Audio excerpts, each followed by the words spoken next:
இன்னைக்கு என்னோட பதிவு என்னன்னு பார்த்தீங்கன்னா, யூடியூப்ல சப்ஸ்கிரைபர், லைக் எதுக்காக? அதுக்கப்புறம் அந்த விஷயத்துல வந்து நான் என்ன ஒரு விஷயம் பாதிக்கப்பட்டேன். அதையும் நான் உங்கட்ட சொல்றேன். அதாவது வந்து சில பேர் எல்லாரும் வந்து என்ட்ட வந்து, "அக்கா உங்க வீடியோ எனக்கு ரொம்ப பிடிக்கும்க்கா. உங்க வீடியோ நான் பார்ப்பேன். உங்க வீடியோக்கு நான் சப்ஸ்கிரைப் பண்ணியிருக்கேன், லைக் பண்ணியிருக்கேன்" அப்படின்னு சொல்லிட்டு மூஞ்சிக்கு முன்னாடி நல்லா புகழ்வாங்க. இதான் சொல்லுவாங்கல்ல, "முகத்துக்கு நேரா நம்ம நல்லா பேசுறவங்களாம் நான் நல்லவங்கன்னு நினைக்காதீங்கன்னு" சொல்லுவாங்கல்ல. அதுக்கு எடுத்துக்காட்டு இந்த விஷயம் தான்.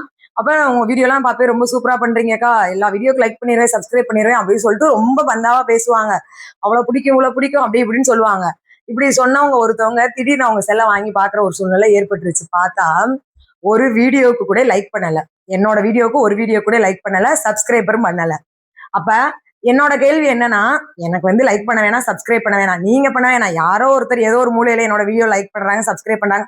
அது எனக்கு ரொம்ப சந்தோஷமா இருக்கு. என்ட்ட ஏன் வந்து அவ்வளோ பெருமையா பேசணும்? என்ட்ட ஏன் அவ்வளோ சீன் கிரியேட் பண்ணணும்? என்ட்ட ஏன் அந்த நாடகம் நடிக்கணும்? நான் வந்து நீங்க சப்ஸ்கிரைப் பண்ணியே ஆகணும். நீங்க லைக் பண்ணியே ஆகணும். யாரையும் கம்பல்சரி நான் சொல்ல கிடையாதுல்ல.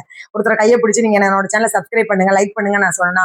இப்படி வந்து உடம்பு பூரா விஷமா இருந்துட்டு, வெளி தோற்றத்த வந்து நல்லவங்க மாரி வேஷம் போடுறாங்க. அது ஏன் தான் எனக்கு இப்போ வரைக்கும் புரியல. நான் யாரையும் கம்பல் பண்ணல. புடிச்சிருந்தா லைக் பண்ணுங்க. புடிக்கலையா விட்டுருங்க. நான் 4 பேத்து மாரி நீங்க தள்ளி விட்டு போங்க.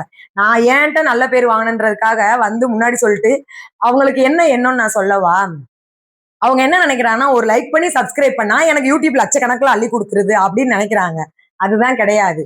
சப்ஸ்கிரைபர்ங்கிறது என்னோட சேனல் வளர்றதுக்காக நீங்க குடுக்குறது தான் அந்த சப்ஸ்கிரைபர். இன்னைக்கு யாராவது எனக்கு ஒரு ப்ரொமோ பண்ண சொல்லி எனக்கு குடுக்குறாங்கன்னா, என்னோட சேனல செக் பண்ணுவாங்க. இவங்க 1,00,000 சப்ஸ்கிரைபர் வச்சிருக்காங்க. இவங்க வந்து நம்மளோட ப்ராடக்ட்ட வந்து ப்ரொமோ பண்ணி குடுத்தா நல்ல வியூஸ் போகும். 4 மனிதர்களுக்கு போய் சேரும் அப்படின்னு சொல்லிட்டு, எனக்கு அந்த ப்ரொமோக்கு வந்து ஒரு ஆப்ஷன் குடுப்பாங்க. அதுக்காக தான் சப்ஸ்கிரைபர் இன்க்ரீஸ் பண்றது. 2வது லைக் எப்படின்னா, யூடியூப் வந்துட்டு லைக் நீங்க குடுக்க குடுக்க மத்தவங்களுக்கு வந்து நான் ஏற்கனவே சொல்லியிருக்கேன். யூடியூப்ன்றது ஒரு மிஷின் தான். அது வந்து அல்காரிதம் செட் பண்ணுவாங்க. இப்ப வந்து நீங்க லைக் பண்றீங்கன்னா, பரவால்ல இவங்க வீடியோஸ்க்கு வந்து அதிக பேர் லைக் பண்றாங்கன்னு சொல்லி அடுத்தடுத்து நெறைய மனிதர்களுக்கு என்னோட சேனல்ல கொண்டு போய் சேர்க்கும். அதுக்காக தான் லைக், சப்ஸ்கிரைபர். இப்போ உங்களுக்கு தெளிவா தெரிஞ்சிருக்கும் லைக் எதுக்கு பண்றோம், சப்ஸ்கிரைபர் எதுக்கு பண்றோம்னு. இவங்க மக்களோட எண்ணம் என்னன்னா, இவளுக்கு லைக் பண்ணி சப்ஸ்கிரைப் பண்ணா இவ காசு நெறைய வாங்குவா. இப்ப இவ்வளோ சப்ஸ்கிரைபர் வச்சா இவ்வளோ பணம் வாங்குவா. இவளுக்கு எதுக்கு நம்ம போய் சப்ஸ்கிரைப் பண்ணணும், லைக் பண்ணணும். அப்படின்ற கெட்ட எண்ணம். அதாவது யூடியூப் வந்து ஃப்ரீயா தான் குடுத்துருக்கு லைக்கும், சப்ஸ்கிரைபர். அத கூட நமக்கு பண்ணி சப்போர்ட் பண்ணாத ஒரு மனிதர்கள் நம்ம வாழ்க்கையில எப்படி நமக்கு ஒரு கஷ்டம்னா உதவி பண்ணுவாங்க. யோசிச்சு பாருங்க. இது எல்லாமே நம்மள சுற்றி இருக்க மனிதர்கள் தான் நமக்கு கத்துக் குடுக்குறாங்க. நம்ம சுத்தி நல்லவங்க மாரி வேஷம் போடுறாங்கல்ல. நம்ம முன்னாடி நல்லவங்க மாரி வேஷம் போடுறாங்க. அவங்க செல்ல வாங்கி பார்த்தா தான் தெரியுது யார் நல்லவங்க, யார் கெட்டவங்கன்னு சொல்லிட்டு. ஆனா இதுல இருந்து ஒண்ணு மட்டும் தெரிஞ்சுக்கிட்டேன். நமக்கு மூஞ்சிக்கு நேரா பேசுறவங்க முன்னாடி நல்லவங்கன்னு மட்டும் எக்காரணத்த கொண்டு நம்பிராதீங்க. நம்ம முன்னாடி ஒண்ணு பேசுவாங்க, நமக்கு பின்னாடி ஒண்ணு பேசுவாங்க.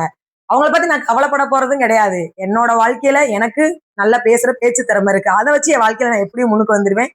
என்னோட பேச்சு திறமை புடிச்சு சப்போர்ட் பண்றவங்க பண்ணட்டும். பிடிக்க விருப்பம் இல்லாதவங்க விட்டுருங்க. அத பத்தி ஆனா எங்க முன்னாடி வந்து நாடகம் ஆடாதீங்க. அந்த நாடகம் ஆடுறது எனக்கு பிடிக்கல. நல்லவங்க மாரி வேஷம் போடுறீங்கல்ல, அதான் பிடிக்கல. இவங்க வந்து அந்த லைக், சப்ஸ்கிரைப் பண்ணி நான் பல லட்சத்த சம்பாரிச்சுருவேன்ல. அந்த அளவுக்கு ஒரு மனசுல அவ்ளோ பெரிய ஈகோ. ஒரு லைக், சப்ஸ்கிரைப் பண்ணி இவன்லாம் வாழ்க்கையில முன்னுக்கு வரணுமா? இந்த எண்ணம் நீங்க படைக்கிறனால தான், கடவுள் என்னைய மேல மேல வந்து இன்னும் கொண்டு போயிட்டு இருக்காருன்னு நான் நெனச்சுக்கிறேன். என்னோட பதிவு வந்து உண்மையா அப்படின்னு நீங்க நெனச்சீங்க அப்படின்னா, மறக்காம கமெண்ட் பாக்ஸ்ல கமெண்ட் பண்ணுங்க. நான் சொன்னது உண்மையா, பொய்யா? இது மாரி மனிதர்கள் இருக்காங்களா, இல்லையா? அப்படின்ற விஷயத்த கமெண்ட் பண்ணா தான் எனக்கு தெரிஞ்சுக்க முடியும். தேங்க் யூ நண்பர்களே.